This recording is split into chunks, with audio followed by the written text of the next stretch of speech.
How you see yourself determines how you walk into what God has promised. They didn't just have a perception problem, they had an identity crisis. God had already declared, what? This is your land. But they declared, okay, you say that, God, but we're too small. That's the grasshopper mentality that I was talking about. God, through his word, says one thing about us, but we disregard and disagree with what God says through his word.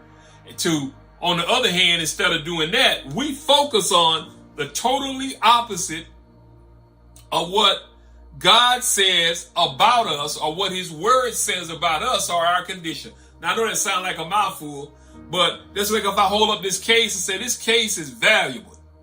If you got this case in your hand, you have a valuable piece of property. What are you talking about, Joe? That's just a case. I look at it and see it as just a case. But if God says it's more than a case, greater than a case, I'm going to say, I'm going to get in agreement with what God says about this thing, which I view as a case, but he views it as valuable property. Are y'all following me?